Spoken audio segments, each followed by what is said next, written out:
Affidavit ಕೊಡದೆ ಹೋದ್ರೆ ಹಾಗಾದ್ರೆ ಎಲೆಕ್ಷನ್ಗಳು ಪಾವಿತ್ರ್ಯತೆ ಇರಬಾರ್ದ? ಕಣ್ಣು ಮುಂದೆ ಇವತ್ತು ಮಹದೇವಪುರದಲ್ಲಿ ಏನೆಲ್ಲ ಅಕ್ರಮಗಳು ನಡೆದಿದೆ ಅನ್ನೋದು ಕಣ್ಣು ಮುಂದೆ ಇದೆ. ಕಣ್ಣು ಮುಂದೆ ಇದ್ರೂ ಕೂಡ ಬೆಕ್ಕು ಕಣ್ಣು ಮುಚ್ಕೊಂಡು ಹಾಲು ಕುಡಿದ್ರೆ ಪ್ರಪಂಚಕ್ಕೇನು ಗೊತ್ತಾಗೋದಿಲ್ಲ ಅಂತೇಳಿ ಚುನಾವಣಾ ಆಯೋಗದವರು ಈ ನೀತಿಯನ್ನ ತಳೆದ್ರೆ ಅಲ್ಲಿಗೆ ಅವರು ಪಕ್ಷಪಾತಿಗಳಾಗಿ ಕೆಲಸ ಮಾಡ್ತಾ ಇದ್ದಾರೆ ಅನ್ನೋದು ಅವರ ನಡವಳಿಕೆಯಿಂದನೇ ಸಾಬೀತಾಗುತ್ತೆ.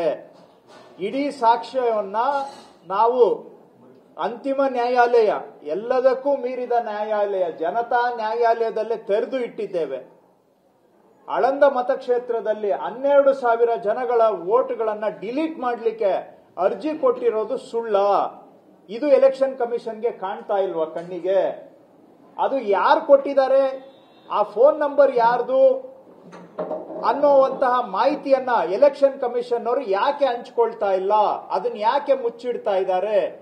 ಸಿಐಡಿನವರು ಲೆಟರ್ ಬರೆದ್ರೆ ಮಾಹಿತಿಯನ್ನ ಯಾಕೆ ಅವ್ರ ಜೊತೆಗೆ ಹಂಚ್ಕೊಳ್ತಾ ಇಲ್ಲ? ಮುಚ್ಚಿಡುವಂತಹದ್ದು ಏನಿದೆ? ಹಾಗಾದ್ರೆ ಅಫಿಡವಿಟ್ ಕೊಡ್ಲಿಲ್ಲ ಅಂತ ಹೇಳಿದ್ರೆ ಎಲೆಕ್ಷನ್ಗಳು ಹಾಳಾಗಿ ಹೋದ್ರೂ ಪರವಾಗಿಲ್ವಾ? ಅಫಿಡವಿಟ್ ಕೊಟ್ರೆ ಮಾತ್ರ ಎಲೆಕ್ಷನ್ ಕಮಿಷನ್ ಕೆಲಸ ಮಾಡಬೇಕು ಅಂತ ಎಲ್ಲಿದೆ? ಎಲೆಕ್ಷನ್ ಕಮಿಷನ್ ಅವರ ಮೂಲ ಕರ್ತವ್ಯ ಚುನಾವಣೆಗಳನ್ನ ಪಾವಿತ್ರ್ಯತೆಯನ್ನ ಕಾಪಾಡ್ತಕ್ಕಂತಹದ್ದು. ಇದು ಅವ್ರು ಮಾಡಕ್ಕೆ ಲಾಯಕ ನಾಲಾಯಕ ಅನ್ನೋದನ್ನ ಅವರು ಉತ್ತರ ಕೊಡ್ಲಿ.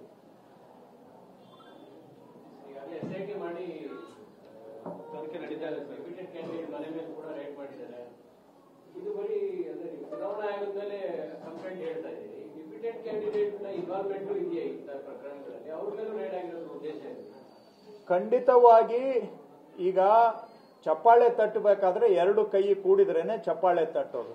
ಇಲ್ಲಿ ಒಂದು ಕಡೆ ಬಿಜೆಪಿ, ಮತ್ತೊಂದು ಕಡೆ ಚುನಾವಣಾ ಆಯೋಗ, ಇವರ ಇಬ್ಬರ ಸಮ್ಮಿಲನದಿಂದನೇ ಇದು ನಡೀತಾ ಇರೋದು. ಮಹದೇವಪುರದಲ್ಲಿ ಕೂಡ ಏನು ಈಗ 35,000 ಬೋಗಸ್ ವೋಟ್ಸ್ ಇದೆ. ಅದು ಎಲ್ಲ ಬೋಗಸ್ ಅರ್ಜಿಗಳು ತಗೊಂಡಿದ್ದ ಕೊಟ್ಟವರು ಇದ್ದಾರೆ. ಕೊಟ್ಟವರು ಯಾರು? ಬಿಜೆಪಿ ಅವರು. ಅದನ್ನ ಪುರಸ್ಕರಿಸಿದವರು ಯಾರು? ಚುನಾವಣಾ ಆಯೋಗದವರು. ಇವರಿಬ್ಬರ ಸಮ್ಮಿಲನದಿಂದನೇ, ಶಾಮೀಲಿಂದನೇ ಈ ಅಕ್ರಮಗಳು ನಡೀತಾ ಇದ್ದಾವೆ. ಹಾಗೇನೆ ಆಳಂದದಲ್ಲೂ ಅಷ್ಟೇ. ಇವುಗಳನ್ನೆಲ್ಲ ಡಿಲೀಷನ್ ಮಾಡೋದಕ್ಕೆ ಈ ಪ್ರಕ್ರಿಯೆಗೆ ಚಾಲನೆ ಕೊಟ್ಟಂತವರು ಕೂಡ ಬಿಜೆಪಿ ಅವರು. ಅದನ್ನ ಪ್ರೋಸೆಸ್ ಮಾಡಲಿಕ್ಕೆ ಹೊರಟಿದ್ದಂತವರು ಚುನಾವಣಾ ಆಯೋಗದವರು. ಆದ್ರೆ BR ಪಾಟೀಲ್ರ ಗಮನಕ್ಕೆ ಬಂದು ಕಂಪ್ಲೇಂಟ್ ಕೊಟ್ಟು ಬಹುಶಃ ಅವತ್ತಲ್ಲಿ ADC ಅವರು ಯಾರೋ ಇದನ್ನ ಗಮನಿಸಿ ಅವರು ಇದಕ್ಕೆ ತಡೆ ಒಡ್ಡಿದ್ರು. ಇಲ್ಲ ಅಂದ್ರೆ 12,000ದಲ್ಲಿ 6,000 ಡಿಲೀಟ್ ಆಗೋಗಿರ್ತಾ ಇತ್ತು. ಅವತ್ತು 6,000 ಓಟು ಜೆನ್ಯುವಿನ್ ವೋಟರ್ಸ್ ಡಿಲೀಟ್ ಆದ್ರೆ ಚುನಾವಣೆ ಫಲಿತಾಂಶದ ಮೇಲೆ ಉಲ್ಟಾ ಸೀದಾ ಆಗುತ್ತೆ. ಗೆಲ್ಲೋರು ಸೋಲ್ತಾರೆ, ಸೋಲೋರು ಗೆಲ್ತಾರೆ. ಅಲ್ಲಿಗೆ ಏನ್ ಉಳಿತು ಅರ್ಥ ಪ್ರಜಾಪ್ರಭುತ್ವಕ್ಕೆ? ಖಂಡಿತ ತಾವು ಹೇಳಿದಾಗೆ ಚುನಾವಣಾ ಆಯೋಗ ಮತ್ತು ಬಿಜೆಪಿ ಇಬ್ಬರು ಶಾಮೀಲಾಗಿನೇ ಈ ಅಕ್ರಮಗಳನ್ನ ಮಾಡ್ತಾ ಇದ್ದಾರೆ. ವರದಿ ಕೊಡಬಹುದು?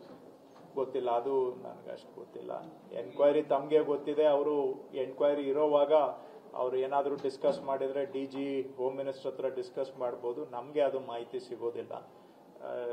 ನಾವು ಯಾವಾಗಾದ್ರೂ ಬೇಕಾದ್ರೆ ಕ್ಯಾಬಿನೆಟ್ ಅಲ್ಲಿ ಬ್ರೀಫಿಂಗ್ ತಗೋಬಹುದು. ಬಿಟ್ರೆ while it is under investigation ನಮಗೂ ಕೂಡ ಅದು ಯಾವುದು ಅಷ್ಟು ಮಾಹಿತಿ ಸಿಗೋದಿಲ್ಲ. ಇನ್ವೆಸ್ಟಿಗೇಷನ್ ಆಫೀಸರು ಮತ್ತೆ ಅವ್ರ ಮೇಲೆ ಯಾರಿದ್ದಾರೆ ಅವ್ರಿಗೆ ಮಾತ್ರ ಮಾಹಿತಿ ಇರುತ್ತೆ. ಹೋಪ್ಫುಲಿ ಬೇಗ ಶೀಘ್ರವಾಗಿ, ಯಾಕಂದ್ರೆ ನಿಮ್ಗೂ ಸತ್ಯ ಬೇಕಾಗಿದೆ, ನಮ್ಗಷ್ಟೇ ಅಲ್ಲ ನಿಮ್ಗೂ ಕೂಡ ಸತ್ಯ ಏನು ಅನ್ನೋದು ಬೇಕಾಗಿದೆ. ಆದಷ್ಟು ಶೀಘ್ರವಾಗಿ ಸತ್ಯ ಹೊರಬರಲಿ ಅಂತ ನಾನು ಆಶಿಸ್ತೇನೆ. ಮೇಲ್ನೋಟಕ್ಕಂತೂ ಈಗ ವ್ಯವಸ್ಥಿತವಾಗಿ ಸೈಬರ್ ಸೆಂಟರ್ಗಳನ್ನ ಉಪಯೋಗಿಸ್ಕೊಂಡು ಹೊರ ರಾಜ್ಯದ ಯಾರ್ದೋ ಹೆಸರು, ಯಾರ್ದೋ ಫೋನ್ ನಂಬರು ಅಂಡ್ ಒಬ್ಬೊಬ್ಬರ ಹೆಸರಿನಲ್ಲಿ 10 ಜನ 15 ಜನದ್ದು ಡಿಲೀಷನ್ಗೆ, ಇನ್ನೂ ಬೇರೆ ಯಾರ್ದೋ ಡಿಲೀಷನ್ಗೆ ಯಾರೋ ಹೆಸರಲ್ಲಿ ಅರ್ಜಿ ಕೊಟ್ಟಿರೋದು ಇಷ್ಟೊಂತೂ ಈಗ ಪೇಪರ್ಗಳಲ್ಲಿ ಬಂದಿರೋದು ನಾನು ನೋಡಿದ್ದೇನೆ. ನಾನು ಯಾವುದು ಒಳ ಮಾಹಿತಿ ಹೇಳ್ತಾ ಇಲ್ಲ, ನನಗೆ ಇನ್ಸೈಡರ್ ಇನ್ಫಾರ್ಮೇಶನ್ ಇಲ್ಲ. ಪೇಪರ್ ಅಲ್ಲೇ ನಾನು ಓದಿದ್ದು.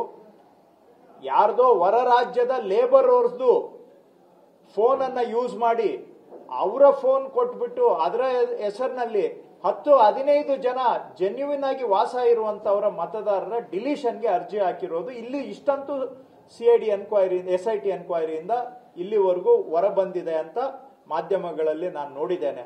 ಸೊ ಅಲ್ಲಿಗೆ ಮೇಲ್ನೋಟಕ್ಕೆ ವ್ಯವಸ್ಥಿತವಾಗಿ ಇದು ಫ್ರಾಡ್ ಮಾಡುವಂತ ಪ್ರಯತ್ನಗಳಂತೂ ನಡೆದಿದೆ. ಏನಪ್ಪಾ ಅಂದ್ರೆ ರೈಟ್ ಟೈಮ್ಗೆ ಅವರು ಕಂಪ್ಲೇಂಟ್ ಕೊಟ್ಟಿದ್ರಿಂದ ಆ ವೋಟ್ ಉಳಿತು. ಇಲ್ಲ ಅಂದಿದ್ರೆ ಎಲೆಕ್ಷನ್ ಕಮಿಷನ್ಗೆ ಫ್ರೀ ಬಿಟ್ಟಿದ್ದಿದ್ರೆ ಆವಾಗ ಡಿಲೀಟು ಆಗಿರ್ತಾ ಇತ್ತು. ಬಹುಶಃ ಚುನಾವಣೆ ಫಲಿತಾಂಶನೇ ಏರ್ಪೇರ್ ಆಗ್ತಾ ಇತ್ತು.